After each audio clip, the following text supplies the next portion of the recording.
this video, I'm gonna talk about how to fix Windows 11 update error code 0x800f0991 and how we can do this. So let's get started. So if you're having any kind of trouble by updating the Windows, this is what we have to do. So the first one, what you need to do is we have to go over here in the search and we need to type here for troubleshoot settings and we have to click on this. Now from here, what you need to do is click on the other troubleshoots. And from here, what you need to do is we have to go to the Windows Update. We have to click on the Run icon. Now, what you need to do is, this is actually a default step by Windows, but it's going to do some cross-checking checks. So the troubleshoot step is actually if you're going through any kind of an issue like update in a network and internet issue and any kind of an OD issue, the window itself is going to fix the issue by some troubleshoot steps, where you have to click on the Run and just proceed the further instructions, which is going to help you guys out. After running the troubleshoot, and still if you're having the trouble, we need to cross-check few things first. That is all about we have to go to the search. Now we need to type here for services and we have to click on the services here. Once you get into the services, we have to go over here, scroll it down all the way down first.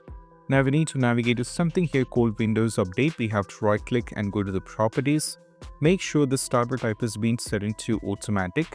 And also, as you can see, the service status is stopped. So that is one of the reasons why this is happening. So make sure it is being set into automatic and click on the start. So it will be up and running and just go for apply and go for OK. Now we have to go over here at the top to the B and find background intelligent transfer service. Now we have to right click and go to the properties. Now change this to automatic. If you find anything, just change it to automatic. And the service status is stopped, so just we have to click on the start. Now once you click on the start here, we just need to wait for a couple of seconds so that it will load up. Go for apply and go for OK. Then you have to just close it and we have to check. Still, if you're having the trouble, we need to run few commands in the CMD. So we have to go over here in the search, type here for CMD, and we have to click on Run as Administrator and we have to go for yes. Now once you get into this, we have to type the first command SFC, put a space / go for scan now and just press enter and we have to wait. If that is running, all we have to do is just wait. It's going to take a lot of time and we have to wait for this. So after the first command is done, we have to try the second command, which I'll be giving in the video description, that is DSM. Then you have to put a space / go for online. Then we have to put a space / go for clean up.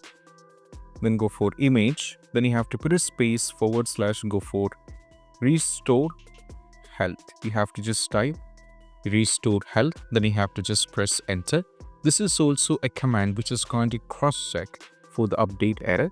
Once the both are done, you can just cross check with it and the issue is solved or not. If that is not the case, we have to just go to the search. Now we need to type here for settings. Now we have to click on the settings here. Once the settings pop up, we need to go to the left side and click on the Windows Update. Now from here, go to the update history. And from here, we have to scroll it down all the way down to the recovery. And what you need to do is we have to click on fix problem using Windows Update. So go for reinstall now. This will currently reinstall the version of Windows and you have to check with it. You'll not be losing any of your data, but this will help you guys out. So these are the steps and I hope this quick video is helpful. That's it. Bye.